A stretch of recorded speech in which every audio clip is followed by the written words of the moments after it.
இதுல நீங்க ஆதரவு தெரிவிச்சதுனால வேளாண் சட்டத்துக்கு விவசாயிகள் பிரச்சனையை மத்திய அரசு கேட்க சொல்லி நீங்க சொல்லுவீங்களா அப்படின்னு நான் சொல்றதை கேளுங்க. விவசாயி, நான் தமிழ்நாட்டு விவசாயி, நான் எங்க ஆட்சி செய்யறாங்க தமிழ்நாடு, இங்க பாதிக்கிறதா நான் பார்க்கணும். இங்க தான் ஓட்டு போட்டு எனக்கு தேர்ந்தெடுக்கிறாங்க.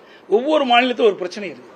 இந்த மாநிலத்தில் விவசாயிகள் பாதிக்கிறாங்க. இன்னைக்கு கரும்பு இருக்குது, எப்படி இன்னைக்கு கரும்பு போட்டு தானே எடுக்கிறீங்க, ஒப்பந்தம் போட்டு தானே எடுக்கிறாங்க. இன்னைக்கு விவசாயிகள் அந்த கரண் நடும் போதே நடவு செஞ்சுடுவாங்க. இத்தனை மாசம் கழிச்சு அந்த கரும்பை வெட்டி எடுத்துட்டு போறாங்க, ஒப்பந்தம். அது மாதிரி தாங்க. ஆக தமிழ்நாட்டில் எந்த அளவுக்கு எதை கொண்டு வந்தாலும் சரியா இருக்கு, எதை கொண்டு வந்தாலும் விவசாயிக்கு நன்மை கிடைக்கும், அதை பார்க்க வேணும். இந்த முதலமைச்சர் ஒன்றும் தெரியாது, தெரிஞ்சா தானே தெரியும். ஏன்னா தலைவாசல்ல நமக்கு நாம திட்டம் கொண்டு வந்தாங்க.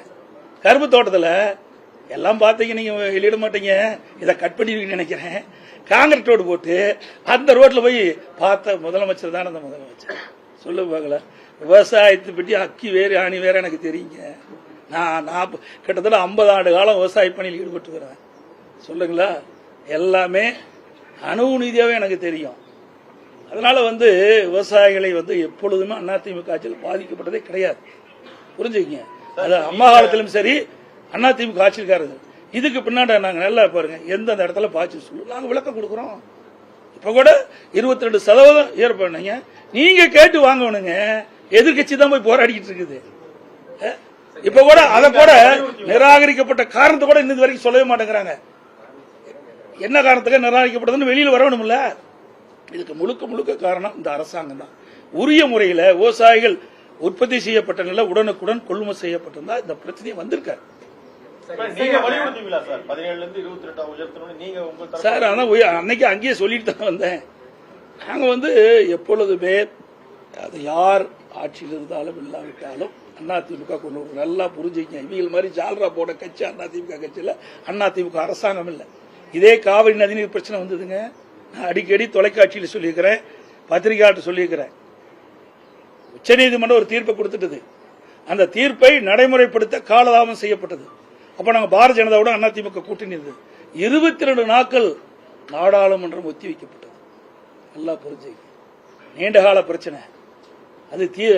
அந்த உச்சநீதிமன்றத்தின் மூலமாக நமக்கு ஒரு தீர்வு காண்கின்ற ஒரு சூழ்நிலை ஏற்படுகின்ற பொழுது அதை முறைப்படுத்த காலதாமம் செய்த காரணத்தில் 22 நாட்கள் நாடாளுமன்றத்தை முடக்கணுங்க. ஒரு நாள் உங்களால் நாடாளுமன்றத்தை முடக்க முடிஞ்சுதா? நீட் பிரச்சனை பேசுனீங்க, போய் நாடாளுமன்றத்தில் பேச முடிஞ்சுதா? பேசுனா நீங்கள் செய்த ஊழல்லாம் வெளியில் வந்துடும், பயம், அச்சம். நாடாளுமன்ற உறுப்பினர் பேர் இருக்கீங்களா? எப்பொழுது பார்த்தாலும் நாடாளுமன்றத்தில் 100% வெற்றி பெற்று மாறுதிட்டுனா பத்தாது. ஓட்டு போட்ட மக்களுக்கு நன்மை செய்யணும். 39 நாடாளுமன்றம் இருந்து என்ன பிரயோஜனம்? அந்த 39 நாடாளுமன்ற மக்கள் பாதிக்கப்படுகின்ற பொழுது, விவசாயிகள் பாதிக்கப்படுகின்ற பொழுது, அந்த விவசாயிகள் பாதிப்பிலிருந்து மீட்டெடுப்பதற்கு மத்திய அரசு போராடி வாதாடி பெறுவதற்கு தான் நீங்க உங்களை எலெக்ட் பண்ணிருக்கிறாங்க. ஆனா அதை மறந்து இன்னைக்கு பேசிட்டு இருக்கிறீங்க. நீங்க செய்ய வேண்டியதை நாங்க செய்ய வேண்டிய சூழ்நிலைக்கு தள்ளப்பட்டிருக்கிறோம். நாங்க அதுக்கெல்லாம் கவலைப்படல. ஏன்னா மக்களுக்காக இருக்கின்ற கட்சி அதிமுக கட்சி, அதிமுக அரசு செயல்படுது என்பதை இந்த நேரத்தில் தெரிஞ்சுக்கிறேன். இன்னைக்கு கூட ஓபிஎஸ் அவர்கள் அதிமுக ஒன்றிணை அப்படின்னு சொல்லியிருக்காரு. இது குறித்து தினகரனும் அண்ணாமலையும் பேசி வருவது ஒரு நல்ல விஷயம் தான் சொல்றாரு. நான் ஏற்கனவே சொல்லிட்டேன், அரைச்சப்பாவையே அரைக்கிறீங்க. இதெல்லாம் காலம் கடந்து முடிந்து விட்டது. சார், எஸ்ஐஆர்ல வெளி மாநில வாக்காளர்களை இதுல பதிவு பண்ணி ஒரு முறைகேடு நடத்த போறதா குற்றச்சாட்டு வச்சிருந்தாங்க. இன்னைக்கு தலைமை தேர்தல் அதிகாரி 869 பேர் தான் வெளிமாநில வாக்காளர்கள் பதிவு செய்திருக்காங்க. குறிப்பா 50% முடிஞ்சிருச்சுன்னு இப்ப ஒரு விளக்கம் சொல்லியிருக்காங்க. சரி, இங்க யாரு இந்த தமிழகத்தை ஆளுகின்ற கட்சி யார் ஆட்சி செய்யறாங்க? குற்றச்சாட்டு யார் குற்றச்சாட்டு சொல்றாங்க? என்னங்க வேடிக்கையா இருக்குது. நாங்க சொல்ல பரவாயில்ல. எஸ்ஐஆர் பணி நடக்கக்கூடாது. எஸ்ஐஆர் பணி நடைபெற்றால் இறந்தவர் வாக்குகள் வாக்காளர் பட்டியலிருந்து எடுக்கப்பட்டு விடுவார்கள். வீடு மாறி வேற இடத்துக்கு போனவங்க, குடிபெயர்ந்தவங்க அதை நீக்கிடுவாங்க. இன்னைக்கு ஒவ்வொரு தொகுதியிலும் பாத்தீங்கன்னா 20,000 40,000 வாக்குகள் நீக்கப்பட வேண்டிய வாக்காளர் பட்டியல் நீக்கப்பட வேண்டிய சூழல் இருக்குது.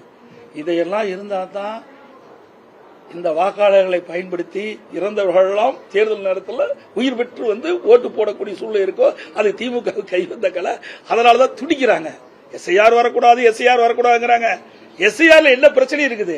நீங்க தான் ஆளுங்கட்சி, நீங்க போட்ட மாவட்ட ஆட்சித்தலைவர் தான் ஆட்சி இருக்காங்க. அவர்கள் தான் இந்த பொறுப்பெடுத்து செயல்படுத்தி கொண்டிருக்கிறாங்க. இங்க இருக்கின்ற அரசு அலுவலர்கள் தான் எனக்கு பிஎல்ஓ நியமிக்கப்பட்டிருக்குது. இத்தனையும் சொல்லிட்டு திமுக காரன் தான் வீடு வீடா நின்றுக்கிட்டு கவனிச்சிட்டு இருக்கிறான். நாங்க தாங்க அதை சொல்ல வேணும். இந்த திமுக அரசாங்கம் வேணுமென்றே திட்டமிட்டு இன்றைக்கு இந்த அதிகாரிகளை பயன்படுத்தி பிஎல்ஓவை பயன்படுத்தி கட்டுக்கட்டா அந்த படிவத்தை கொடுத்துட்டு இருக்கிறாங்க. நாங்க டெல்லியில புகார் செஞ்சு நாளை மேல வர இருக்கிறான்னு நினைக்கிறேன், கருதுறேன். அவள் வந்து இதெல்லாம் பார்க்கறேன்னு சொல்லியிருக்கிறாங்க, வருவாங்கன்னு நினைக்கிறேன். அது மட்டும் இல்ல, இன்றைக்கு அபார்ட்மெண்ட் வீடு இருக்குது. அந்த அபார்ட்மெண்ட் வீடுல இவர்களே அந்த பிஎல்ஓட்ட வாங்கி இவர்களே கையெழுத்து போட்டு கொடுத்தாங்க. இப்படி முறைகேடு நடந்துகிட்டு இருக்குது. இதையெல்லாம் களைய வேண்டும். நேர்மையான முறையில் உண்மையான வாக்காளர் பட்டியல் இடம்பெற வேண்டும். உண்மையான வாக்காளர் தான் தேர்தல் நேரத்தில் வாக்களிக்க வேண்டும் என்பது எங்களுடைய நிலைப்பாடு. அமைச்சர் நாசர் ஒரு குற்றச்சாட்டு வச்சிருக்காரு. ஒரு நிகழ்ச்சியில பேசும்பொழுது அதிமுகவினர் வந்து துரோகத்தின் உச்சகட்டம் அப்படின்னு ஒரு பதிவு சொல்லியிருக்காரு. பாவம், என்ன பண்றது, கல்லெடுத்து அடிக்கிற மந்திரி எல்லாம் மந்திரியா வச்சுட்டு அப்படித்தான் பேசு. கல் எடுத்துக்கிற மந்திரிலாம் மக்கள் மீது கல் எடுத்து எரிகிற மந்திரி எப்படிப்பட்ட மந்திரி? அவர் பேச்செல்லாம் ஏங்க கேட்பானே? அப்படிப்பட்ட மந்திரி தான் தமிழ்நாட்டில் மந்திரியா இருந்து நாட்டையே குட்டிச்சோராக்கிட்டு இருக்காங்க. அனைத்து ஊடகங்களுக்கு பத்திரிகை